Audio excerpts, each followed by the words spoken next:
Welcome into the Solo Shot Sports Podcast. I'm your host, Dom Manna. And happy Solo Shot Friday edition of the pod. Got to be flexible here to recap when a series ends and when the next round of the playoffs begins. And while it was a really exciting, for as exciting as four sweeps can be, of a wild card round, I have to get into something else before we talk about the playoffs. And it's because this intro, you see me rocking this 2007 World Series shirt along with my cap right here. We lost one of the good ones as Red Sox Hall of Famer Tim Wakefield lost his battle with brain cancer earlier this week. And this one hit tremendously hard. And it's not just because he's someone who made his home in Boston, 17 years pitching for the Sox, has been super involved in the community, a guy who ended his career with the second most pitching appearances in Red Sox history and the third most wins behind only Roger Clemens and Cy Young, the man who they named the Best Pitcher award after. Just an amazing career, 200 wins on the dot. But it's not about that. I got the opportunity to meet Tim back in 2018. And for those of you that weren't following me all the way back then, when I was just doing college radio, I had a very serious concussion playing college football, and it ended my football career and really set me back physically, mentally, for a good chunk of that year, my sophomore year of college. And one Saturday, when my team was on an away game and I didn't take the bus to the away games with the team, they didn't want the hurt kids to be taking up space on the bus. I went and saw Tim Wakefield at a public signing that he was doing, and I was the first person in line. That's just the way I operate. If there's something I want to go to, I'm going to try to be early, and I'm going to try to make the most of it. And I had a great interaction with the few people that were standing in line. Some people were walking by wondering what I was standing outside for, if it was like some sale or something. And Tim Wakefield eventually got there. I was the first one in line, and he signed this cap right on this side for me. And I got a chance to talk to him because not a ton of people showed up, mainly because it was on a Saturday during football season, pretty early start in the morning, and not well advertised. But Tim Wakefield's someone that I always looked up to because he went through adversity his entire career and up until the end of his life. Someone who learned the knuckleball during his early days in Pittsburgh just to have a chance to make the major league roster. He was just willing to try it out. A pitch he had never thrown before, and he mastered it. He became baseball's knuckleballer for a very long time.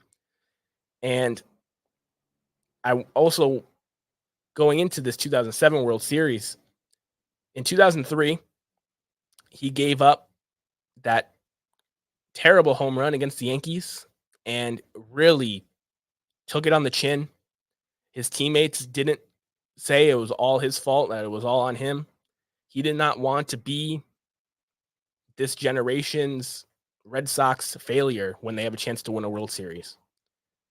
And Tim Wakefield comes back in 2004, pitches very well, and not only does he help the Red Sox get by the Yankees in the playoffs, but he also was the Game 1 winner in the 2004 World Series against the Cardinals that helped break the curse of the Bambino a year after he gave up the home run that destroyed the Red Sox chances.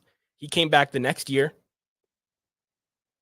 hearing it from fans and media, but his teammates stuck with him because they knew how good of a guy he was, and he went out there and he rewarded him, and he continued to reward him for many years, including in 2007, when Tim did one of the most selfless things that a veteran pitcher could do, And he allowed himself to not be on the 2007 Red Sox World Series roster for the betterment of the team. And a young John Lester goes out there in game 4, pitches phenomenal, the beginning of a playoff legend in John Lester. And Tim Wakefield gets his second ring with the Boston Red Sox. Very well deserved. So going through this tough time, having the sport that I love ripped from me, and battling adversity in a way that I don't think I ever have and may never will again, I explained a little bit about my story, and I just wanted some words of advice from a guy who I'd looked up to for a long time, who had dealt with a lot of adversity. And he always said that the next pitch is all you got to worry about. He said the ones that get thrown, they're done. But you got to think about your next pitch and you got to execute. Keep moving forward, do the best you can, and you'll be rewarded. Talked with me for a few minutes, gave me a lot of time. People that have met him or knew Tim knew that he would give his all to people that he was meeting for the first time, or if you're in the Boston area and went to charity events, Red Sox events, he was at all. He made you feel like you were a friend. And I can say this as someone who collects sports cards and memorabilia. Never meeting your heroes is a real fear.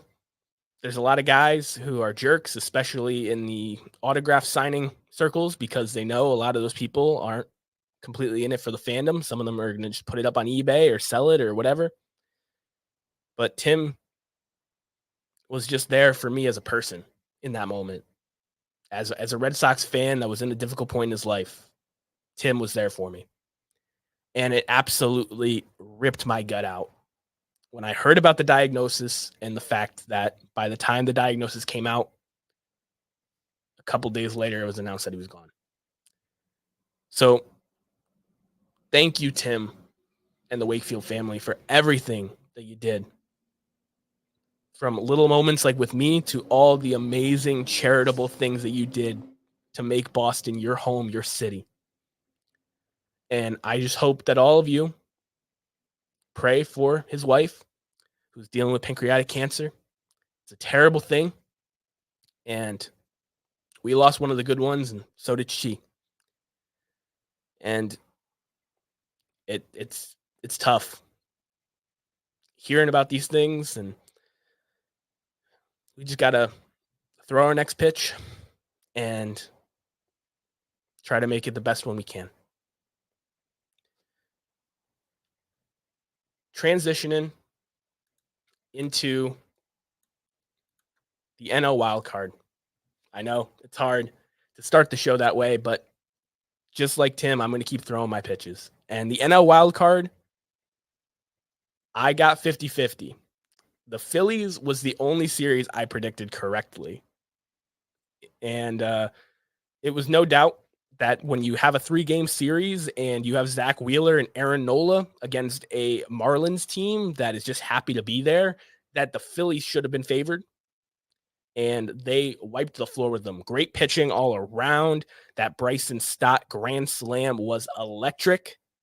And the Phillies, pretty much as predicted, are going on to face the Braves in the next round. For the Marlins, I just give them a lot of credit for being there. I think Skip Schumacher did a fantastic job with that Marlins team. Luis Ariz won the batting title. They made some great trade deadline moves, getting Josh Bell and Jake Berger over there to add some power that was much needed in that lineup. And the pitching, despite Sandy Alcantara, the reigning Cy Young winner, having a very down season, was one of the better starting pitching units in baseball throughout the year. From 20-year-old Yuri Perez all the way up to the Sandy Alcantaras and Jesus Luzardos of the world. So golf clap for the Marlins, but the Phillies, that was their series, and they made it known. They have a ton of hype. They had an amazing playoff run last year, and they've only made a better roster out of what they already had. The other NL series was the one that I wish that I waited and that's kind of why the show's coming out today as opposed to yesterday, is the Diamondbacks, not that they couldn't have won that series, but when I was thinking about Burns and Woodruff, it was kind of a similar thought to Nola and Wheeler. But unfortunately, the Brewers had another devastating injury to Brandon Woodruff right before the playoffs, and he wasn't available for them. So Corbin Burns against Brandon Pfaadt was game one, and you would think that's in the Brewers' favor, but the Diamondbacks figured out a way to win that game, and that honestly was game over. They weren't going to win two more without Corbin Burns or a Brandon Woodruff pitching. So the Brewers ended up losing. The Diamondbacks, though, are in rare company because they came back from behind in both of their wins in that series. And the other teams that have done that, the 2009 Yankees, the 2005 White Sox, they ended up winning the World Series. And I'm not saying the Diamondbacks are going to win the World Series, but a team that is willing to fight back from the jump, when you get down early, it can be very devastating. From the very jump, game one, game two, coming back in both games, bullpen has been absolutely electric since the end of the season with Paul Sewald in the back end, and a lineup that was just flat out better than the Brewers. Corbin Carroll, Gabriel Moreno, Alec Thomas, Ketel Marte all hit home runs. The Diamondbacks have the most home runs in the first round of the playoffs here in the wild card. And they have guys that hit for power that didn't even hit them yet, like Christian Walker and Tommy Pham. So this team can hit. Merrill Kelly, Zach Gallen. You're not going to trot Brandon Pfaadt out there more than once in a series, but he's a guy. And the Diamondbacks really impressed me. I'm not saying that they're going to beat the Dodgers. I predicted the Dodgers and the Braves to be meeting in the NLCS. I think that would be great for baseball. But this Diamondbacks team is sneaky good. They have been all season. I was very happy they made the playoffs. My good buddy Scott is a big Diamondbacks fan. And they're a team that has a lot of excitement going into this division series. As for the Brewers, when your lineup's best hitters are William Contreras and Mark Canha, you're not going to win a World Series with that. I thought they could at least beat the Diamondbacks, but the Brandon Woodruff injury really was brutal, and that comeback from behind win against Burns, you just can't let that happen in a short series.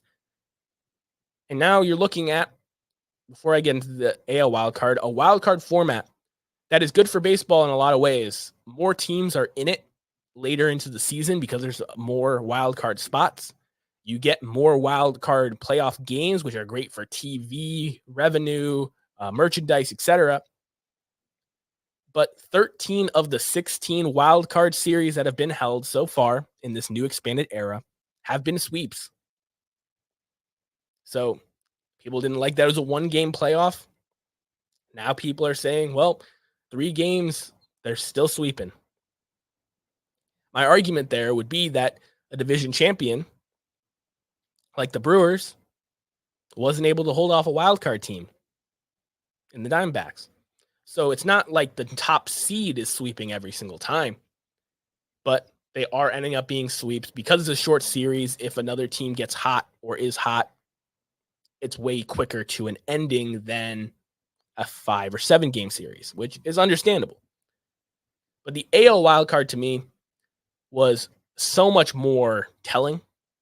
I got both series wrong, and I'm going to start with the Twins not only winning their first playoff game in 18 years, but winning 2 in a row against a team that had a better lineup and you could argue had a better rotation.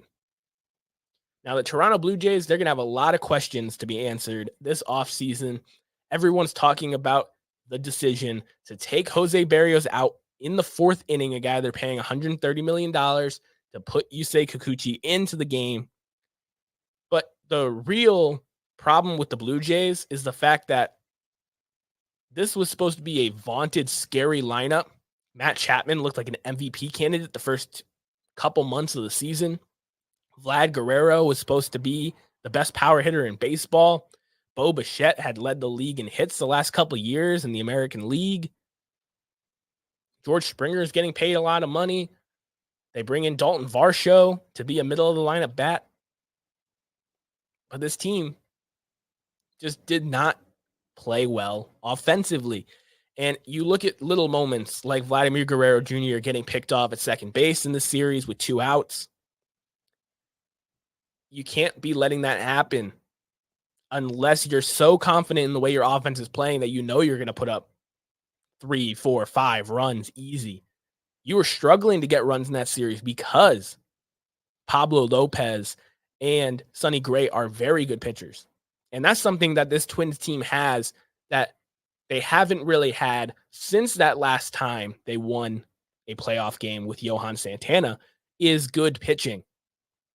And this Twins team, despite having Byron Buxton, their second highest paid player, not on the wild card roster, go out there and with Royce Lewis and the boys, they win both games handedly.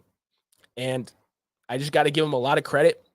The city of Minnesota deserves it. If they didn't have the track record that they did, and I didn't have that false hope for what this Blue Jays team on paper should be, I probably should have picked them. But it is what it is. And the Twins now get to prove if this was more of an indictment on the Blue Jays or if this Twins team is a legitimate contender, because they're going into Houston to face the defending champs. And while their lineup is not Houston's, they're at even bigger disadvantage than they were lineup to lineup with Toronto. But their rotation, I'm not saying it's as good as Houston's, but it's pretty dang close. So looking at the Twins matching up against the Astros, Cinderella story versus tried and true. I had the Astros going to the ALCS, figuring they were playing the Blue Jays. But now that they're playing a team that has good pitching and has some guys that have shown they can hit in the clutch, they've been the hottest team in baseball in the American League since August. Who knows? The Twins might really go on a run here and be that team that breaks everyone's brackets. Before I give my divisional round previews and picks, here at the Solo Shot Sports Podcast, we like to throw it back down the third baseline to a moment in baseball history. And I decided to, even though this episode's coming out on a Friday, to talk about the Solo Shot Saturday throwback. So this will be October 7th in baseball history. And there was a lot of amazing moments, actually, especially playoff moments as well. There were some really good games and performances. But when you talk about big home runs in the history of playoff baseball, you think about Bill Mazeroski's home run to have the Pirates upset the Yankees and win the World Series. You think about Joe Carter and his pimp job against the Phillies in 93. But a home run that does not get talked about, that also ended a World Series. Now, it wasn't 7 games. It was a 5-game series. But New York Giants slugger Mel Ott on October 7th, 1933, hit a home run in the 10th inning to give the Giants a 4-3 win over the Washington Senators, which ended up winning the World Series for the Giants. Mel Ott is very much forgotten in the history of baseball. A guy who was about my size, 5'9", 5'10", hit 511 home runs in his career. And despite his size and his swing, when people talk about the greatest home run hitters of all time and they talk about the 500 home run club, a lot of people forget about Mel Ott and his greatness. He was overshadowed because Babe Ruth and Jimmy Fox were just looked at as the better players in bigger markets. But Mel Ott was fantastic. And when you look at his baseball reference page, I would strongly encourage you to do so. He has not just 511 home runs, but his statistics are video game numbers, as you would say. Mel Ott winning this World Series in 1933 I know it's not game 7. It's not as dramatic, not win or go home, but he called game. And, that's just a home run and moment in history that I honestly forgot about. And I know a lot of people don't talk about because there's probably not good video of it anywhere. But Bill Mazeroski's home run, Joe Carter's home run. Don't forget about Mel Ott on October 7th, 1933. Rounding things up here at home plate, we're just simply talking about the Division Series picks, and I'm going to be doing this format throughout the entire playoffs. I'm going to be recording on off days in between when a series is over and when a series starts up again, and just kind of giving you my thoughts and recap of the series as well as my division picks for the next round. And right now, I had all the home teams, the 1 and 2 seeds, making the CS in my initial bracket that I posted on Twitter at DominicMana44. But I'm looking at this now, and I think there could be an upset or two. Houston versus Minnesota is the one that is the most tempting for me because the Twins are in uncharted territory right now. 18 straight trips without a postseason win, and they go out there and they shock the world at home against the Blue Jays. I mean, they should have been favored. They were the better team heading into it. They were division champion, but they didn't say die. And this Minnesota Twins team now is going to be matched up against the defending champs, Dusty Baker, one of the greatest preparers this game's ever seen. Having Justin Verlander, Framber Valdez, and that lineup that has a ton of playoff experience, including last year's run that ended in a World Series title. It's going to be a really fun series. And I hope that the Twins make Byron Buxton, as long as he's healthy, on the roster, because I think his kind of dynamic, both in the outfield on defense as well as with the bat, is going to be much needed against a vaunted juggernaut like the Houston Astros. But this Astros dynasty is in danger mode starting now. I think they were going to have a cakewalk if Toronto was coming into town, where Toronto maybe gets one, but Toronto wasn't going to win 3 games against the Houston team. But this Minnesota Twins lineup and pitching staff might be able to. So really interesting. I'm going to stick with the defending champs, but do not be shocked if the Twins go in there and make a statement. Now, my biggest worry is the ALDS Baltimore Orioles versus the Texas Rangers. Now, the reason I picked the Tampa Bay Rays over the Texas Rangers was twofold. First off, the Rays made me look silly all season long. Despite injuries, despite Wander Franco's situation, they were the team that just decided to say, hey, we are amazing. This guy said we're not even going to make the playoffs. He forgot about us. And they were awesome the entire regular season. However, the Texas Rangers were a team that I supported strongly, and they made the wild card just as I predicted in the offseason. And I love this lineup. Marcus Simeon's become one of my favorite players in baseball. Corey Seager is going to get MVP votes. Evan Carter and Josh Young are 2 young spark plugs in the back of this lineup. It's just a really good team, top to bottom. But the pitching kind of got to the point where Jacob deGrom's hurt. Max Scherzer's hurt. Nathan Eovaldi hasn't been his old self since he got hurt. This bullpen has saved less than 50% of their save opportunities.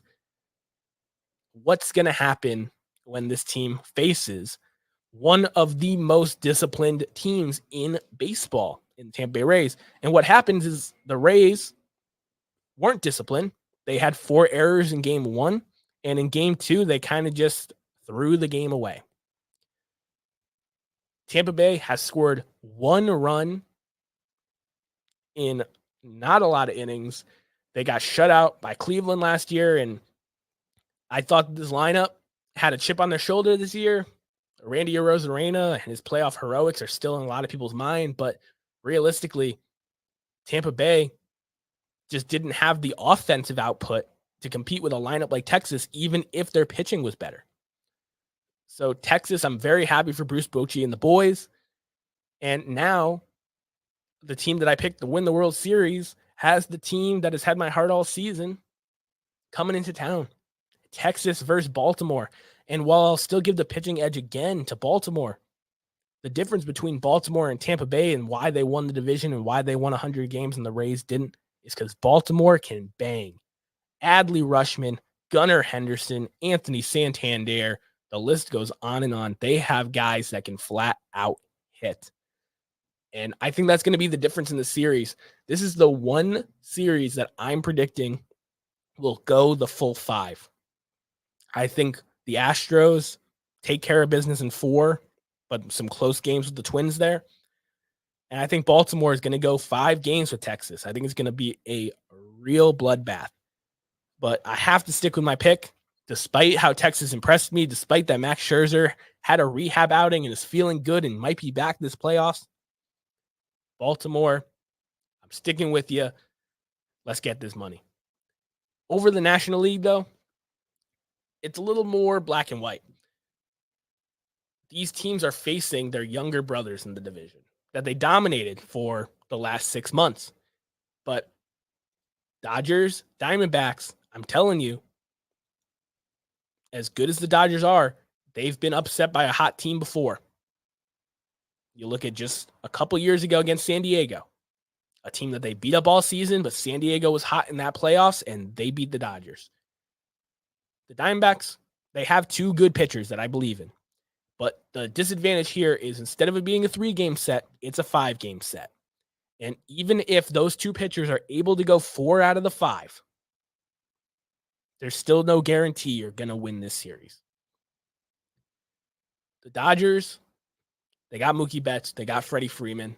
I think they're going to figure it out. And I think baseball deserves a Dodgers-Braves LCS. I really do. They were the 2 best teams in baseball all season. And I think that it would be a shame if we saw the Braves taking on the Diamondbacks in the CS. As fun as the Diamondbacks have been and as much just heart they've shown, I don't think that would have the same gravitas as Dodgers Braves. And that's why, even though the Phillies also have some swagger and some heat coming to them, a team that knocked off the Braves last postseason, I think this is the Braves' year. If the Braves can't make the LCS, let alone the World Series, I think this year is a failure. And despite one of the best offenses we've ever seen, tied for the most home runs in a regular season with the 2019 Twins in Major League Baseball history, they get Max Fried and Spencer Strider starting the series at home. They win both those games, they're in the driver's seat. And I think there's a really good shot they win both those games. Their lineup's going to be healthy. They had some guys play 150 plus games. They're getting their final rest that they deserve. And I think it's going to go and pay dividends. So Braves, Dodgers, it's what we deserve. It's what I want to see. As much as I have love for Phillies fans and Diamondbacks fans out there, that's what we deserve.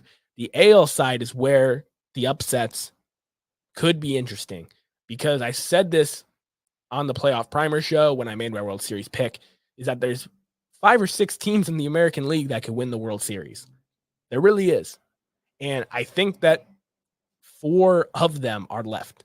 So looking at the Twins, that pitching wins championships in a lot of ways. Their pitching's great. Astros pitching is great. Baltimore's pitching has been really good at the top. And the Rangers have a World Series lineup. It's going to be interesting to see what happens. I'm sticking with my guns, and I'm saying that these teams will win. Astros, Orioles, Dodgers, and Braves. Yes, it's chalk. I'm picking the 1 and 2 seeds. I'm picking the teams with home field advantage. It didn't work for me when I did it last week. But if you look at these teams and how they match up with each other, I think this is the best outcome for baseball's ratings. This is the best outcome for baseball product on the field, is if these top seeds actually meet in the CS. What happens from there will depend on health and how they look in this division series. And I am so excited to watch it. First game is at 1 o'clock tomorrow on Solo Shot Saturday. So I appreciate each and every one of you for spending part of your week with me. For more baseball content, you can follow the show on TikTok at Solo Shot Sports and check me out on the app formerly known as Twitter at DominicMana44. If you enjoyed the show, please subscribe. Tell a friend that loves the sport just like us. It really goes a long way into building this show up each and every week as we round the bases. Hope you guys have a great week of divisional baseball, and I'll catch you guys in the next one. Peace.